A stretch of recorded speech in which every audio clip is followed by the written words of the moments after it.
जिन बच्चों के लिए तुम दिन ना रात मरे जा रहे, गधों की तरह काम कर रहे, पता है ये कहां तक जाएंगे? शमशान तक। जिस शरीर को तुम खूब घिस रहे, साबुन शैम्पू, अब तो न जाने क्या क्या चल गया, खूब घिसाई करवा रहे, ये शरीर भी भैया कब तक साथ देगा पता है? जब तक आग नहीं लग गई, उसके बाद तो केवल भगवान का भजन ही साथ जाएगा, और कुछ साथ ना जाएगा। ये संसार का बंधन सबसे बड़ा बाधक है। संसार का बंधन क्या? ये अपना, ये पराया। बहुत से लोग हमारे पास आते कि हम भक्ति बहुत करते पर कुछ होता नहीं है। तुम एक बार चेक तो करो कि तुमने अपने खूंटी से रस्सी खोल ली या नहीं।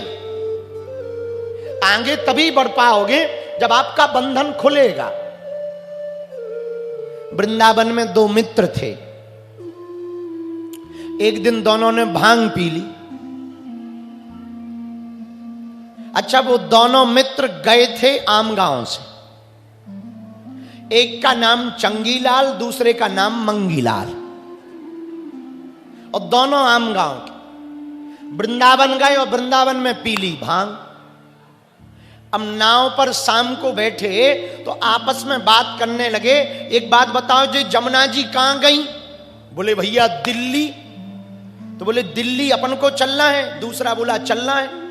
तो बोले अब ट्रेन से बस से क्या जाना, नाव से ही दिल्ली चलो। जमुना जी दिल्ली से निकली तो वृंदावन से नाव पे बैठेंगे, रात भर चलाएंगे, सुबह तक पहुंच ही जाएंगे। जहां नहीं पहुंचेंगे तो जहां तक पहुंचेंगे सुबह वहीं उतर जाएंगे, फिर बस पकड़ के आगे चले जाएंगे, कम से कम कुछ तो पहुंचे। बोले बिल्कुल सही है। नाव पर बैठे भांग खा के, पूरी रात नाव चलाई दोनों ने। ये थक जाए तो वो चलाए, ये थक जाए, पसीना पसीना। सुबह हुई, कोई शहर दिखाई पड़ा। इसने सोचा जरा पूछ लिया जाए कौन सी सिटी आ गई। लग तो अच्छी सी सिटी रही है, थोड़ा सा दूर दूर मकान बने हैं, पर नदी के, यमुना जी के किनारे कुछ लोग टहल रहे थे। उनसे ही पूछा, भैया ये कौन सा गांव है, कौन सा शहर है? सामने वाले ने जवाब दिया, वृंदावन।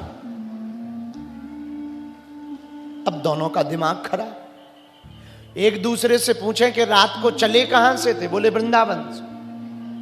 लगता है ये पागल बना रहा। किसी और से पूछो। तीसरे से पूछा, भैया ये कौन सा सिटी है? तो वो दरवाजे किनारे से ही बोलो, आगे के लगे ये सिटी विटी ना है, ये तो श्री धाम वृंदावन है। अब कंफर्म हो गया कि वृंदावन है। अब इन दोनों का बड़ा दिमाग खराब। बोले रात भर नाव चलाई और घूम घाम के वृंदावन ही आ गए, जमुना जी गोल हैं क्या? तब तक दूसरे ने धक्का दिया, पीछे देखो। बोले क्या? अरे बोले अपन नाव चलाते रहे, रस्सी तो खोली ही नहीं खूंटे से।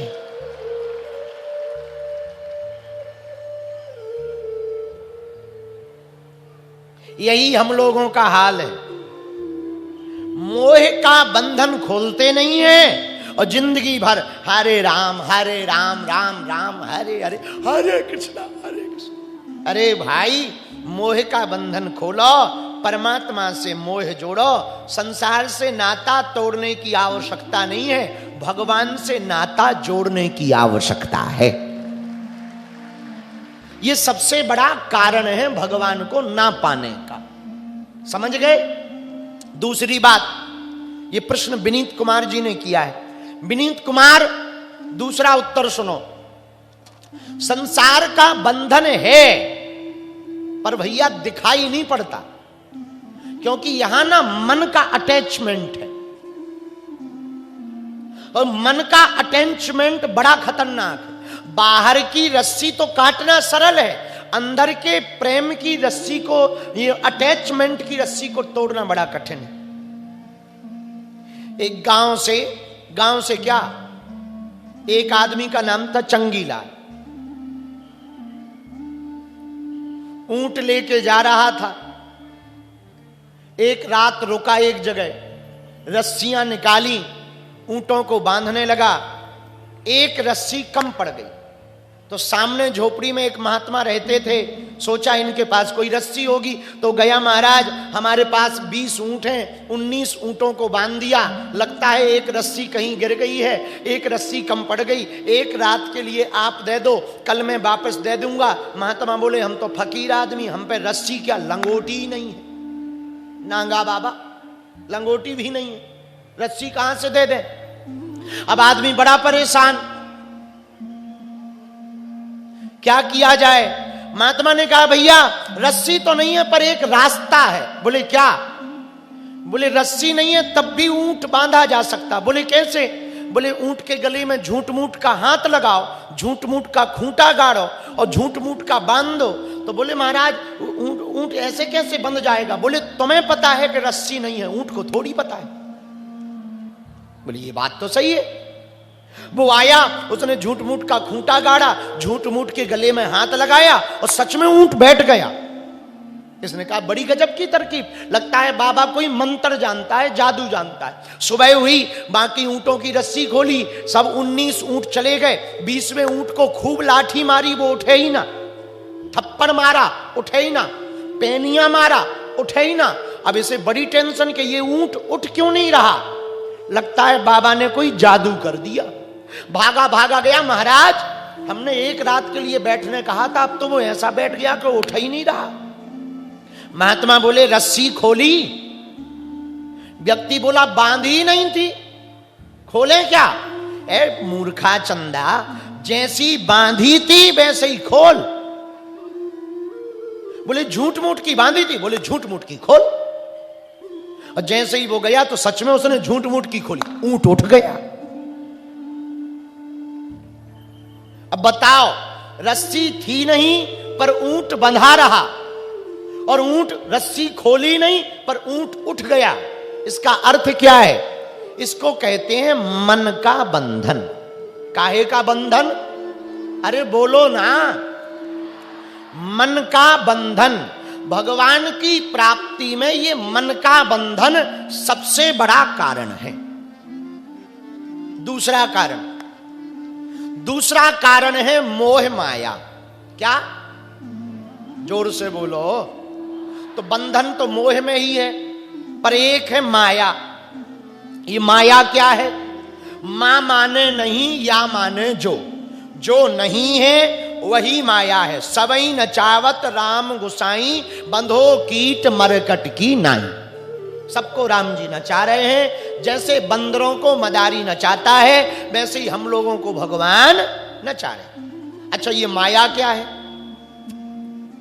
जीवात्मा और परमात्मा के बीच में एक पर्दा है माया का। ऐसे समझो, आज से 10-15 साल पहले हमारी कथा वृंदावन के पास एक गांव में हुई।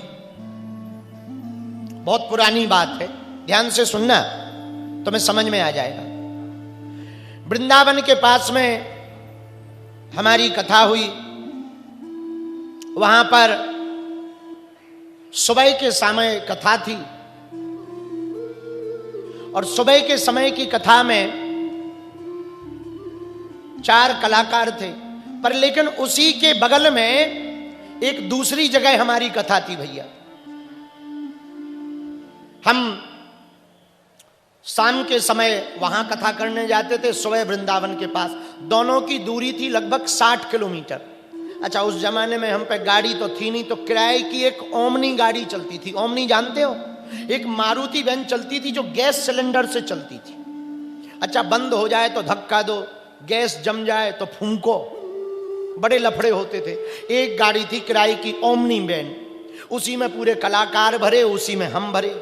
पुराना जमाना, 15-16 साल पुरानी बात। अच्छा, कथा दूसरी वाली जो शाम को 3 बजे सी थी वो लाइव थी। पहली बार यूट्यूब पे लाइव होनी थी, तो मन में बड़ा शौक। तो गाड़ी से हम चले भैया। सुबह से कथा में लेट हो गए तो 3 बजे की कथा में 2 बजे निकले। पहुंचने में 1.5 घंटा लगना था। हमने ड्राइवर से कहा भैया आज तू अपनी ताकत दिखा, जरा जोर से गाड़ी चला ताकि समय पे पहुंच जाए। तेज चला। अच्छा, ड्राइवर भी हमारी तरह पगला था। बाद में पता लगा वो आम गांव का था। ड्राइवर भी हमारी तरह पगला।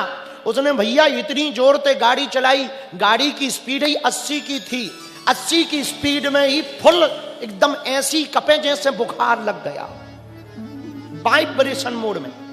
भैया हमारे तो हनुमान चालीसा निकलन लगे, और जो कलाकार बैठे थे इनके तो जितने देवता थे सब इनने सुमर लाए। और ड्राइवर कहा हम इधर से 80 की स्पीड में जा रहे, सामने रेलवे ट्रैक था, रेलवे ट्रैक पे 360 की स्पीड में ट्रेन आ रही, वो भी सीटी देते हुए भयंकर तेज ट्रेन चली आ रही, इधर हम चले जा रहे। भैया हमें लगा कि यदि अब ड्राइवर ब्रेक लगाएगा तो पलट जाएगी, उधर से ट्रेन, इधर से हम, ट्रेन भी भयंकर स्पीड में, हम भी भयंकर स्पीड में। भगवान की कृपा, ट्रेन भी निकल गई, हम भी निकल गए। रुको रुको, ताली बाद में बजाना, यदि उस दिन कुछ हो जाता तो आज कथा थोड़ी कह पाते। भैया पता है क्या हुआ, कैसे बच गए? दरअसल हम पुल के नीचे से निकले।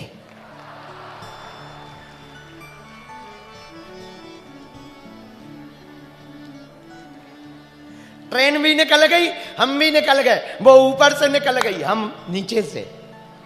ऐसा ही कभी कभी भगवान की भक्ति जब करते हैं तो हम लोग भगवान की तरफ 80 की स्पीड में दौड़ते हैं, भगवान भी हमसे मिलने के लिए 360 की स्पीड में दौड़ता है, लेकिन माया का पुल आ जाता है, भगवान ऊपर से निकल जाता है, हम नीचे से निकल जाते हैं, और भगवान मिल नहीं पाता। ये है माया। ये उदाहरण हमने इसलिए सुनाया, ये है माया, हमारा और भगवान के मिलन का ये दूसरा बड़ा कारण। माया मतलब पर्दा, झूठ का पर्दा। हम मनुष्य हैं, हम धीरेन्द्र हैं, हम पीठाधीश्वर हैं, हम फलाने हैं, हम ढिकाने हैं, हम उनके चाचा हैं, हम उनके पति हैं, हम उनके पिता हैं, हम उनके मित्र हैं, हम उनके भाई हैं। यही माया है। सच में यहाँ कोई किसी का नहीं है, हम सब भगवान के हैं और भगवान हमारे हैं। ये जानने के लिए ही गुरु ज्ञान लिया जाता, पर ये सुनना बड़ा सरल है, कहना बड़ा सरल है, मानना बड़ा कठिन है। कथा के पंडाल में तो बड़ा आनंद आता, वाह वाह गुरुजी बहुत बढ़िया बात कह रहे, लेकिन घर जाते ही जहां घर वाली 4 प्रवचन सुनाती है, पूरी कथा बिखर जाती है। हाँ, सब इधर उधर तितर बितर हो जाता है। बोले अब बाबा जी बने रहोगे कि कुछ करोगे धरोगे भी क्या? बच्चे भूखे मर रहे हैं, फीस जमा नहीं भई है, नौकरी कहाँ जा रहे हैं, पैसा कहाँ डाल रहे हो, पता ही नहीं लगता। लो पूरी कथा एक तरफ हो गई। बोलो सीताराम, जोर से बोलो।